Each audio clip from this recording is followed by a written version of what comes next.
going to react to some waxing videos. Take it away.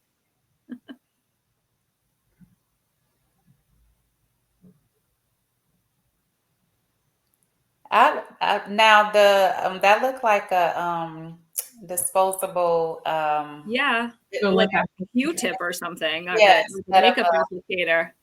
Do you guys use that, or do you guys use the wooden applicators? Wooden applicators. Yeah, I use the wooden. I was going to ask if you had used those before. I feel like they went a little too low on the top right there. On the top, yeah, into the brow. I mean, you're really getting into almost making like that could create almost like a divot into the top of the brow when I look at it. Mm-hmm. What do you girls think? Yeah, I see it. I see it too, but I mean, she did good. I'm looking at that stick, like. Yeah, I don't like the stick. I mean, and I really, well, I mean, I don't draw with a pencil. Maybe that comes with time, but I don't use a pencil. I've seen people use that applicator before, and they seem to do, maybe have a little bit more control over it. Maybe. I guess it's always worth a try. I mean, I'm open to anything. I have a question. Now, do you guys not tweeze? Do you guys always trim a brow? If they need it, not always. Not always. It was no, neither do I. Not always, but I was reading something, and it said that when you're trimming a brow, it's going to change the texture of the hair, and you're going to opt to get more ones instead of it lying nice and flat. You're going to get the ones that are almost standing up straight, like little army soldiers, up here and up here, and that changes the texture, and you're not going to get that, say, brow comb over, if that's what you want to call it. I mean, and I do again trim if need be, but did you ever hear that how it could really change some of the texture from the body of the brow? I know how it can sometimes do it when you're here, but not so much here.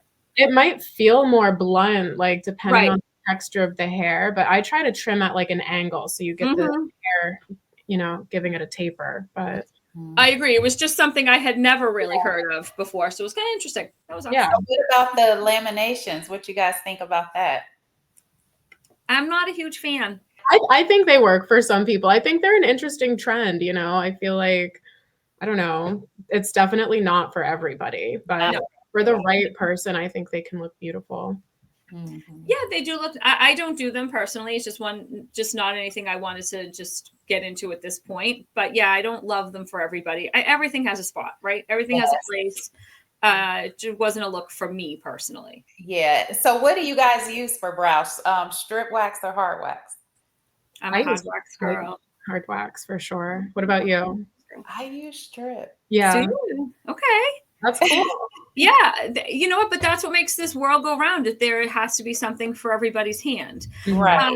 Don't get me wrong. There are sometimes where you have that really fine hair and that really thin hair, and that strip wax is going to just get it just that smidge cleaner maybe. There's a place for everything all the time. Mm-hmm. That's what I believe. Yeah. And as a good waxer, both waxes, and that's kind of key. Yeah. That's key. Absolutely. All right. We getting into another video? Another one of those applicators. No, it's just like another one. I'm going to have to go try that. Right? I am too now. But look at her spread. She put it down and then spread it. That was different. Great technique. Yeah. And the brows look flawless. Yeah. I don't have a problem with that one at all. It looks like her brows are already filled in too. So yeah. Kind of a nice line already to follow. Yeah. And I like how she put the wax down and then bring it up to the line, not put it right on the line. And yeah, I like that. She had good control of her wax. She's holding the thing taut, pressure after. Yeah. Everything looks good to me. Great job.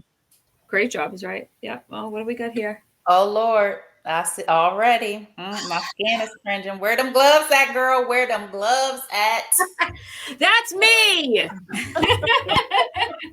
Those are my hands. I was at a show, and she laid down real quick. No, I don't know. I'm like, all right. So that's a question. In your daily life, when you do a brow wax, do you wear gloves all the time? Yes, always. I wear gloves all the time. And I can't wax brows with gloves on. I cannot do it. Give me gloves for everything else. But back in 1994, we didn't wear gloves.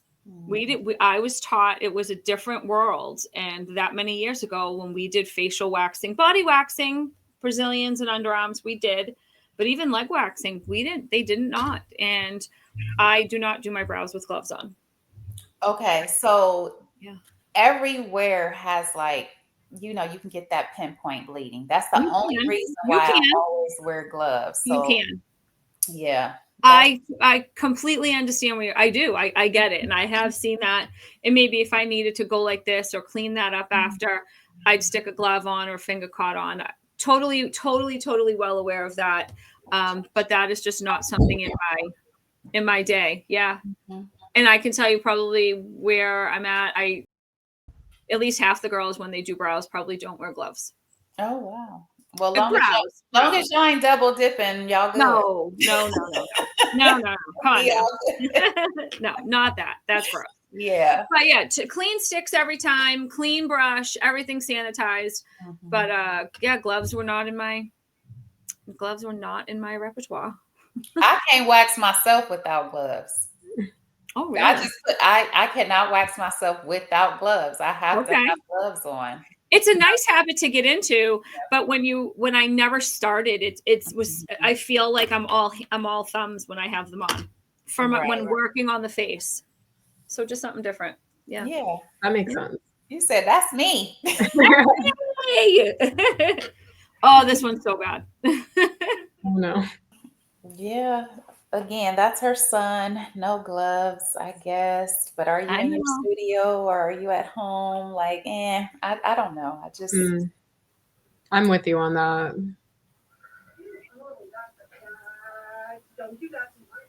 She just goes after him.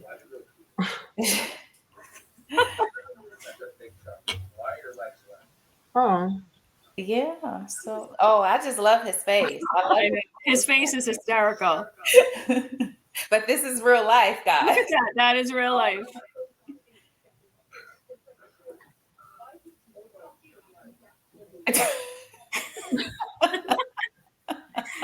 Oh my God. Too funny. So do you guys wax men? Yes. Yeah. Okay. Because I know some people don't. Some people, I get phone calls because there's not a lot of places around here that will take men. And I think you're right. Kind of odd. So I was just wondering. Yeah. Okay. A lot. A lot of back, a lot of chest, arms, brows, ears. Do you do the nose? I do the nose. I do the nose. Yeah. Yeah, I do the nose. Huge for that. I also have waxed intimate areas on a man as well, if need be. I don't get a huge calling for that, but done it, no problem. It's an area that needs to be waxed. Not a big deal. I mean, it's not ideal, but it is what it is. Yeah, tons. Done it all. Yeah. So I get quite a few men wanting their intimate area waxed.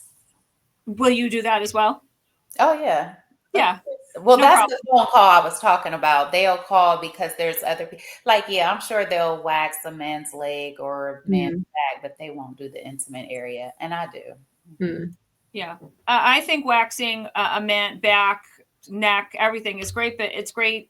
It's good business. It's great business there. It's easy. It's a great, easy wax, especially for newbies learning. I think it's a wide area. It can really kind of get your strips down well, practicing.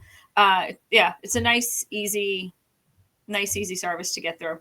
Yeah. I think so.